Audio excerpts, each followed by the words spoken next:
Hello viewers, in the previous lecture you have understood the concept of journal and the way journal entries are passed. Today we are going to understand the journal in greater details through its subdivision. Let us understand the subdivision of journal. You know that journalizing is the initial stage of accounting cycle followed by ledger posting. Entries passed in journal in sequential manner are to be posted in ledger.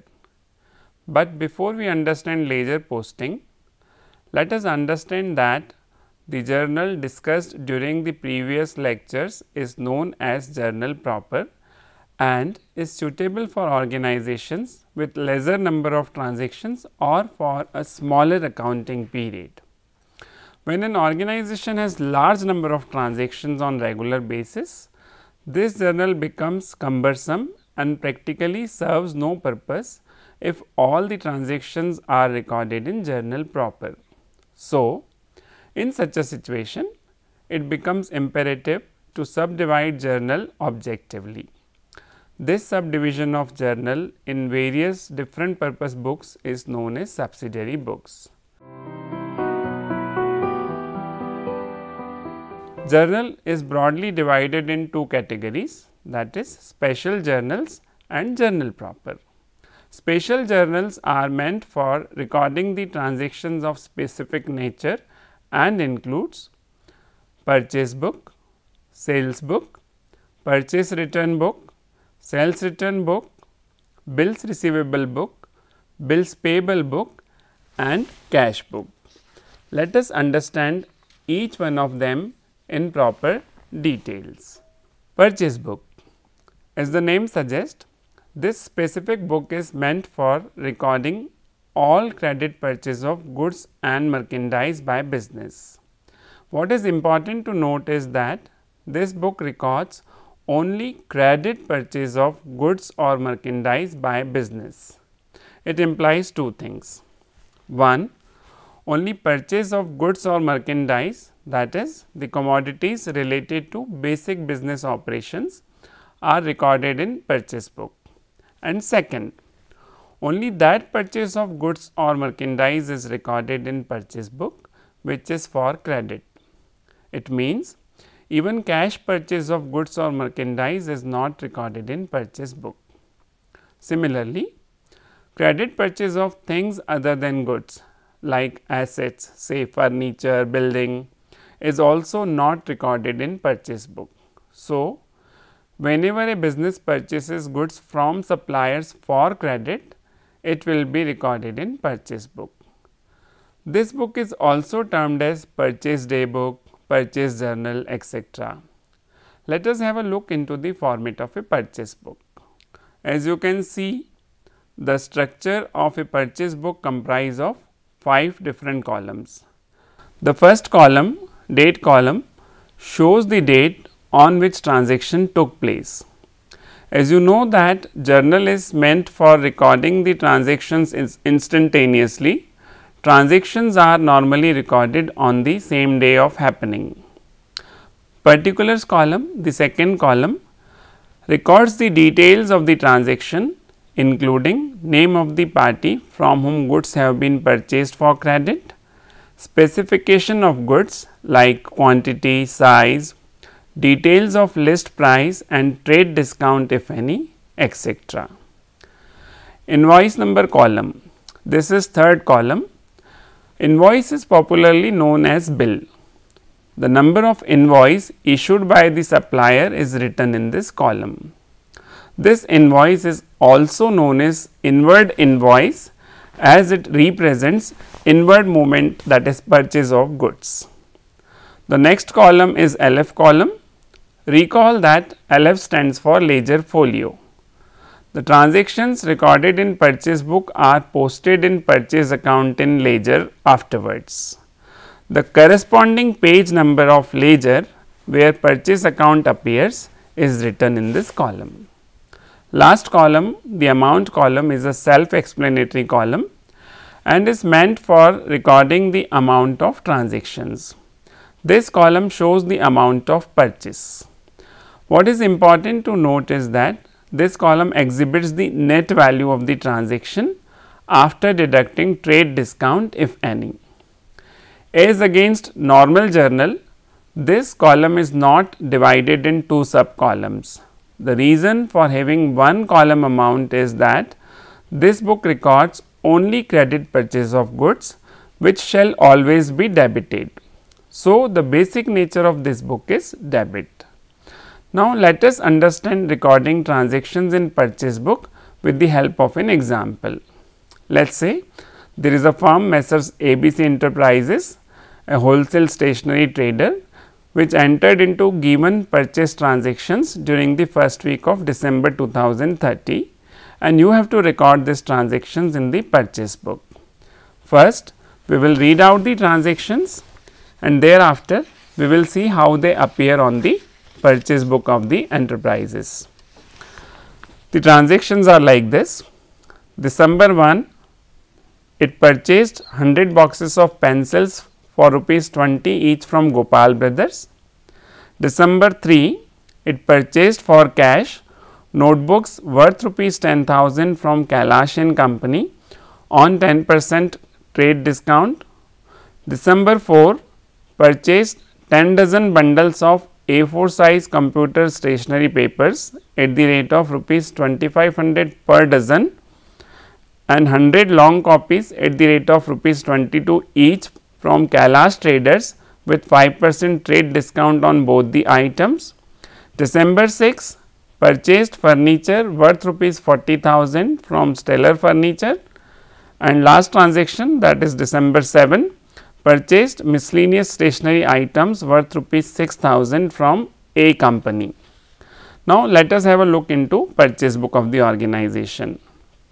The first transaction, that is December 1, is a credit purchase of pencils which is related to business of stationery. So, it should be recorded in purchase book. Let us have a look into the details. Date column is showing the respective date, that is December 1.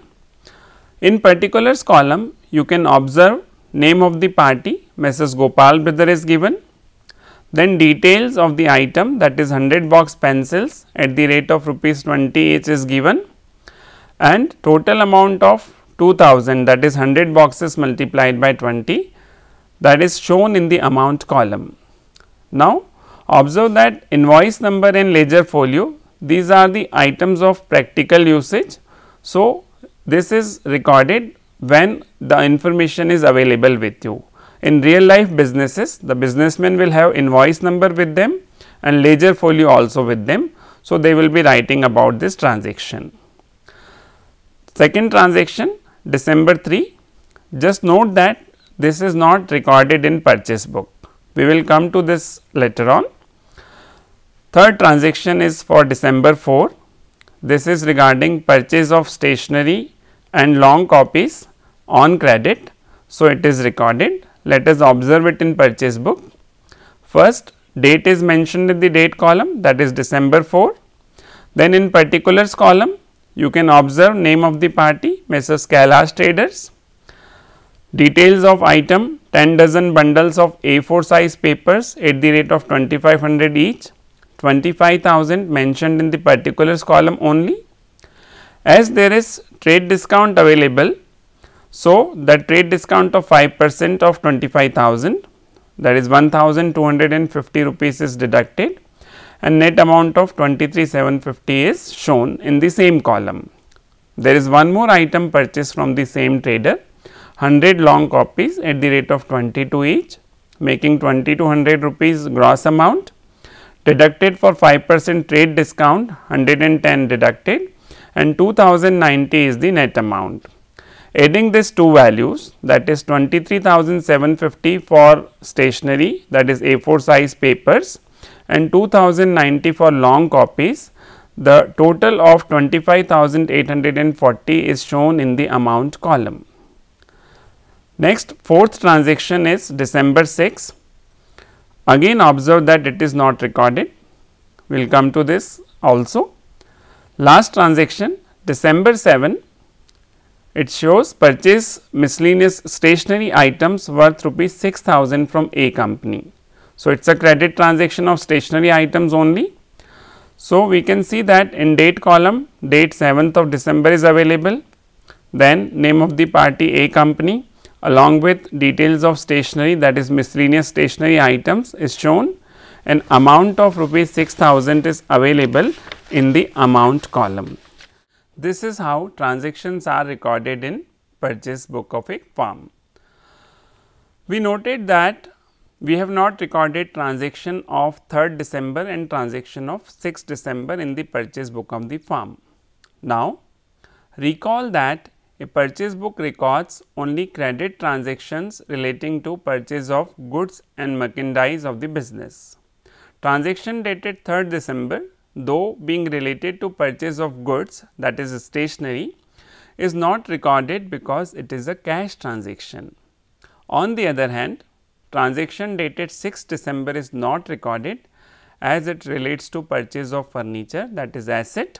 This is not goods for business, as we are talking about a stationery selling firm. Now, it might be clear to you that to be recorded in purchase book, a transaction shall not only be related to goods or merchandise in which a firm trade, but it shall be a credit transaction as well. Let us understand the second book, that is sales book. Now, by the nomenclature of this book, you might have understood that this specific book is meant for recording all credit sale of goods and merchandise by business. A business firm may sell goods for cash or for credit. As in case of purchase book, this book records only credit sale of goods or merchandise by the business, and cash sales made by business do not find a place in this book. Similarly, credit sale of things other than cash like assets is also not recorded in this book. Further, it is important to remember that goods sent on approval basis or under consignment process are also not recorded in sales book. So, whenever a business sells goods to customers for credit, it will be recorded in sales book. This book is also termed as sales day book, sales journal, etc. Let us have a look into the format of a sales book. As you can see, the format of a sales book is same as that of a purchase book, and the technical details of this book are also same as that of the purchase book, with the basic difference that while purchase book records credit purchase of goods or merchandise from suppliers, sales book records credit sale of goods or merchandise to the customers. Let us quickly understand the purpose of these columns. Date column shows the date on which sale transaction takes place.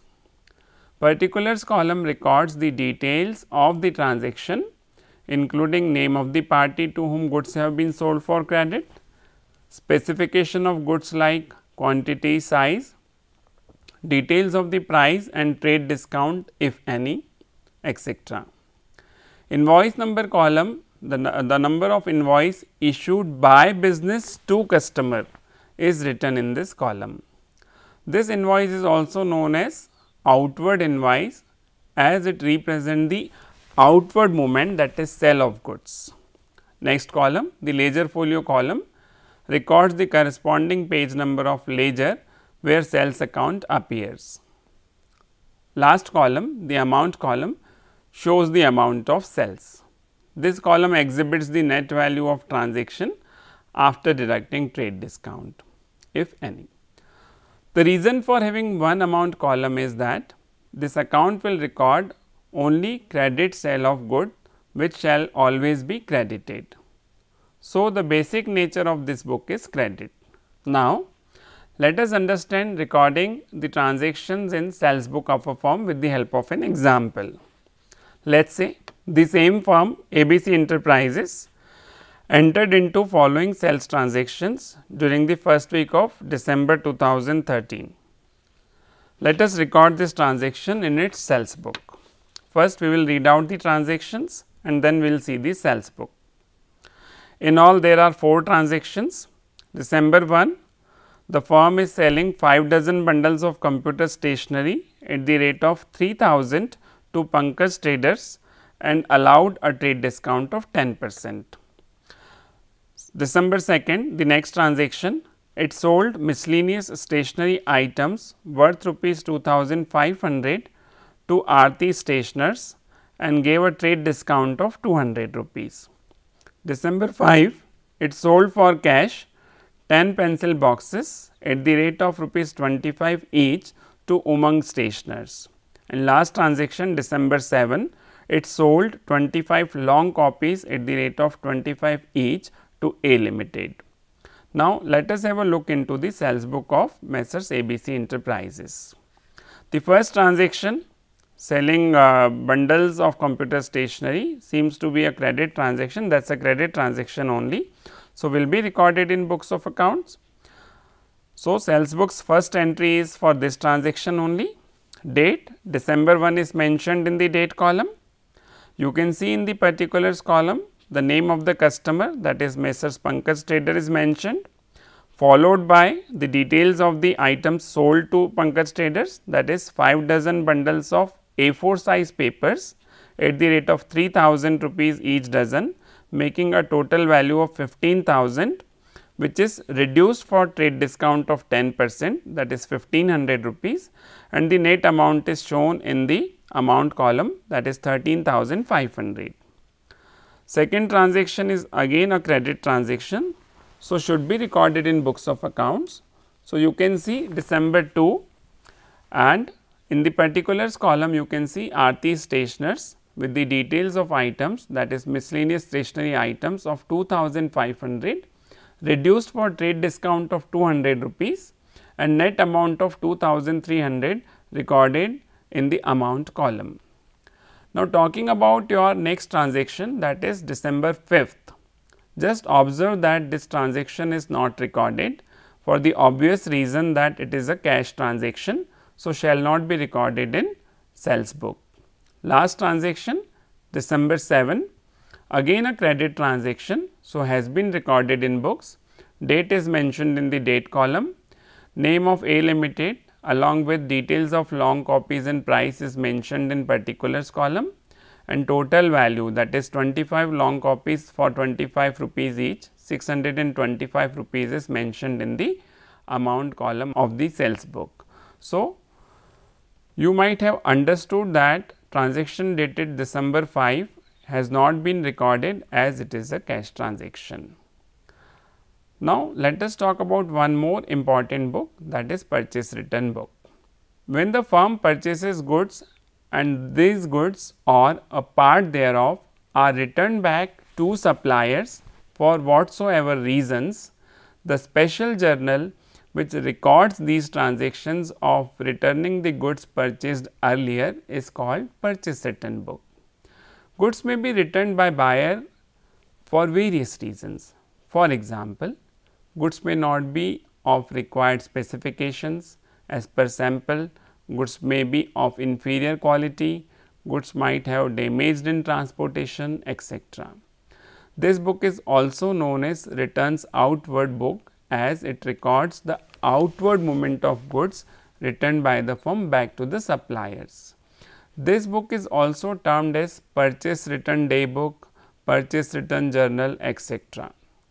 Transactions in purchase return book is recorded on the basis of debit note. This note is prepared by buyer firm and contains the details of goods returned like quantity returned, specification, rate, etc. A debit note implies that the supplier's account has been debited for the value concerned. A purchase return book appears like this. Just see the format of this book. As you can see, the format of a purchase return book is same that of a purchase book, and the technical details of all the columns are also similar, with the basic difference that it records those transactions where goods earlier purchased by business are returned back to the supplier and the transaction is not for cash. Further, the basic voucher recording transaction in this case is debit note, whereas in case of purchase book, transactions are recorded on the basis of invoice received from supplier. So, note that in case of a purchase return book, third column is debit note column as against invoice number column in case of purchase book. Now, let us understand recording transactions in purchase return book with the help of an example. We take the example of the same firm, that is Messrs ABC Enterprises. There are certain transactions entered into by the firm and these transactions are to be recorded in purchase return book of the firm. First we will read out the transactions and then we will record it in the purchase return book. There are 2 transactions in all. First transaction is December 2, where 10 boxes of pencils purchased from Gopal Brothers at the rate of 20 each were returned back due to specification differences. And then there is transaction of December 5, where the firm has returned back 2 dozen bundles of A4 size computer paper to Kailash traders as these were damaged in transit. These were purchased at the rate of 2500 per dozen with 5% trade discount. Let us have a look into the purchase return book of the firm. As you can see, both the transactions are relating to merchandise, both the transactions are credit transactions. So, both the transactions will find a place in purchase return book. See the entry, the first entry is for December 2, the first transaction, the party is Gopal Brothers and the details are 10 boxes of pencil at the rate of 20 each. So, total 200 rupees worth goods have been returned back to Gopal Brothers on December 2nd. On the same lines, see the second transaction is for December 5, that is shown in date column. The party is Kailash Brothers, the supplier, and the details of the items are there are 2 dozen bundles of A4 size papers at the rate of 2500 each dozen, making rupees 5000 in total, reduced for trade discount of 5%, 250 gone and net amount of 4750 shown in the amount column. So, this is how entries are marked in purchase return book. The next book is sales return book. On the lines of purchase return book, sales return book records the return of goods back to firm by its customer on credit basis. When a firm sells goods on credit to its customer and these goods or a part thereof are returned back by the customer to the selling firm for whatsoever reasons, the special journal which record these transactions of returning the goods sold earlier is called sales returns book. Goods may be returned by customers for various obvious reasons. For example, the customers may not be satisfied with the quality of the goods, goods may not be as per order, goods might have damaged in transportation process and like this.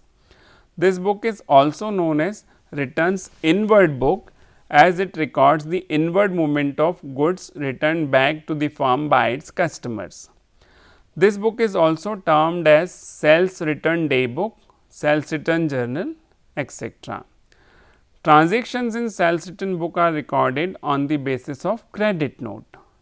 This note is prepared by the selling firm in favor of customer and contains the details of goods like quantity returned, specifications, rate, etc. A credit note implies that customer's account has been credited for the value concerned. A sales return book appears like this. You can see the format of a sales return book. This format is more or less similar to the format of a purchase return book only. The difference that comes is the third column, that was debit note in case of purchase return book, is credit note in case of sales return book. So, debit note is replaced with credit note. So, you might have understood that the basic voucher for recording the transactions in this case is credit note issued to customer as against debit note issued to supplier in case of purchase return transactions. Now, let us understand recording transactions in sales return book with the help of an example. We are taking the same firm ABC Enterprises, it is receiving some goods back from its customers. First we will have a look into the transactions and then we will see the book. First transaction is for December 3. Pankaj brother is the customer. Pankaj brother returned back 1 dozen bundles of computer stationery. These bundles were sold to them at the rate of rupees 3000 per dozen bundles and a trade discount of 10% was allowed. While second transaction is for Aarti Stationers, another customer who has returned back miscellaneous stationery items worth rupees 500 which were sold to them at 8% of trade discount. Let us see how these two transactions will appear in the sales return book of Messrs. ABC Enterprises. Both the transactions are relating to stationery, the basic commodity of ABC Enterprises, and both the transactions are credit also. So, they will find a place in sales return book. First entry December 3, customer Pankaj Traders, details of transaction. There are 1 dozen bundles of A4 size papers which were sold to them at the rate of 3000 each dozen. There was a trade discount of 300. So, we have reduced this 3000 for 10% of trade discount, that is 300, and net amount of 2700 is shown in the outer column. Likewise, the second transaction is Aarti Stationers and the details of the items are, it is miscellaneous stationery items of 500 rupees reduced for trade discount of 8%, that makes 40 rupees. So, 500 minus 40, 460 is shown in the outer column. This is how transactions are recorded in sales return book of any organization. By now, you might have understood and you might be clear about 4 important subsidiary books including purchase book, sales book, purchase return book and sales return book. In the following lectures, you will be getting an insight into remaining subsidiary books. Till then, have a great learning. Thank you.